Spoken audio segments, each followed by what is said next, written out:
Games സെക്രട്ടേറിയറ്റിലെ ഉന്നത ഉദ്യോഗസ്ഥർക്കെതിരെ പേരെടുത്ത് ആരോപണം ഉന്നയിച്ച് സിഇഒ ജേക്കബ് പുന്നൂസിന് ഫെസിലിറ്റേഷൻ കമ്മിറ്റിയുടെ ചുമതല വഹിച്ച MNC ബോസ് അയച്ച കത്ത് റിപ്പോർട്ടറിന് ഗെയിംസ് അഡീഷണൽ ഡയറക്ടറും മുൻ IG-യുമായ ഗോപിനാഥ്, ഗെയിംസ് കോർഡിനേറ്റർ അനിൽകുമാർ എന്നിവർക്ക് ഗെയിംസ് നടത്തിപ്പിനപ്പുറം രഹസ്യ അജണ്ടയുണ്ടെന്ന് കത്തിൽ പറയുന്നു.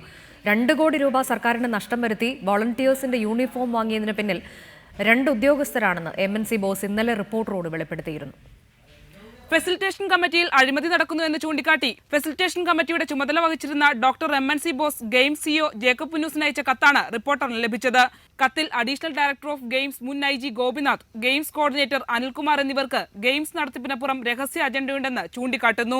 ഗെയിംസിലെ വോളണ്ടിയറിംഗിന്റെ ചുമതല സ്വകാര്യ ഏജൻസിക്ക് നൽകുന്നതിനായി തന്നെ നിർബന്ധിക്കുന്നതായും കത്തിൽ പറയുന്നു. എന്തുകൊണ്ടാണ് ഈ ഉദ്യോഗസ്ഥർ ഇങ്ങനെയൊരു നിലപാട് സ്വീകരിക്കുന്നതെന്ന് പരിശോധിക്കണം. ഇവർ മനഃപൂർവ്വം ചില പ്രശ്നങ്ങൾ ഉണ്ടാക്കാൻ ശ്രമിക്കുകയാണെന്നും കത്തിൽ പറയുന്നു. ഗെയിംസിന്റെ വോളണ്ടിയേഴ്സിനായുള്ള യൂണിഫോം സ്പോൺസർഷിപ്പ് ഉണ്ടായിട്ടും 2 കോടി രൂപ സർക്കാരിന് നഷ്ടം വരുത്തി ചില ഉദ്യോഗസ്ഥരുടെ നിർബന്ധപ്രകാരം മർക്കന്റേഴ്സിന് നൽകേണ്ടി വന്നുവെന്ന് റിപ്പോർട്ടറോട് MNC ബോസ് വെളിപ്പെടുത്തിയിരുന്നു.